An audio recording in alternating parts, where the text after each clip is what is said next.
Students, keyboard सीखने के लिए जिसका नाम सिंथेसाइज़र है, इसका हमें बेसिक पार्ट जानना बहुत ज़रूरी है।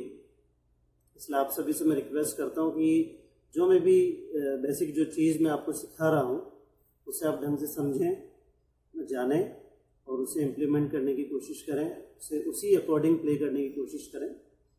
तो सबसे पहले मैं जो इसका जो बेसिक पार्ट है आपको बता दूं कि इंडियन म्यूज़िक में स्वर, कितने स्वर होते हैं?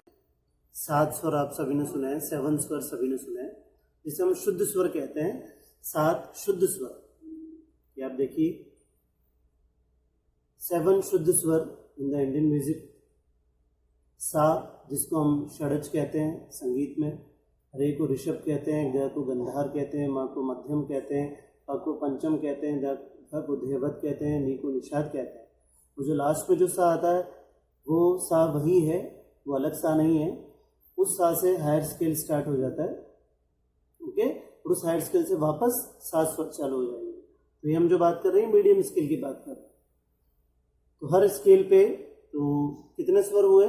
7 स्वर, सा रे गा मा पा धा नी, ये शुद्ध 7 स्वर, ओके, हर स्केल पे।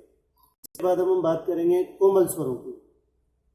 इनमें से इन 7 शुद्ध स्वरों में से 4 स्वर ऐसे हैं कि जो इनके कोमल स्वर भी रखते हैं स्केल पे।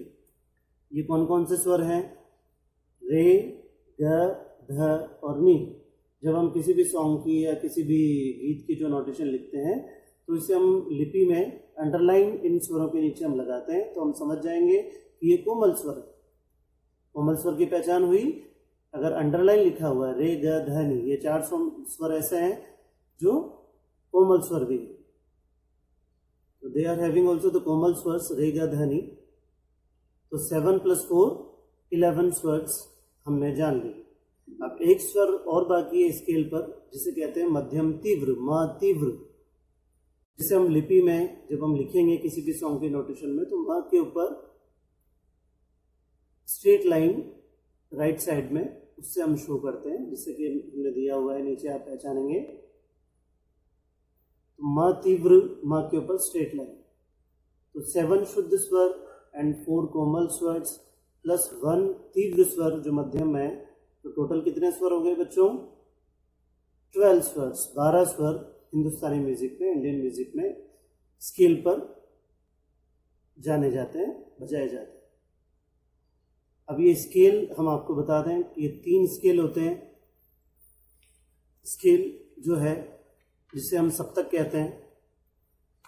तो there are 3 scales in the Indian music. First is lower scale, जिसे हम मंद्र सप्तक कहते हैं। इसकी पहचान है कि स्वर या किसी भी नोटेशन के नीचे अगर डॉट लग रहा है तो वो लोअर स्केल का स्वर है। Second is the medium scale, जिसे हम मध्य सप्तक कहते हैं। अगर किसी भी स्वर के ऊपर या नीचे कहीं डॉट नहीं लगा हुआ है तो वो स्वर मध्य सप्तक का है, मीडियम स्केल का। Third scale is higher scale. तो तार सप्तक इसको हम संगीत में कहते हैं। उसकी पहचान ये है कि उस नोटेशन, उस नोट के ऊपर डॉट लगा होगा, उस स्वर के ऊपर डॉट लगा होगा, तो हम समझ जाएंगे ये तार सप्तक का हायर स्केल का स्वर है। तो स्वर के अगर ऊपर डॉट है तो हायर स्केल का स्वर है, स्वर के नीचे डॉट है तो लोअर स्केल का स्वर है, और स्वर के ऊपर या नीचे कहीं डॉट नहीं है तो वो मीडियम स्केल का स्वर है। तो ये बेसिक नॉलेज है इंस्ट्रूमेंट को बजाने के लिए, इन स्वरों को जानने के लिए आपको ये समझना पड़ेगा।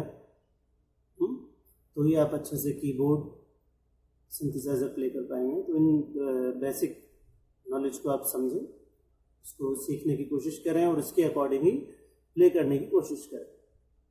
Thank you.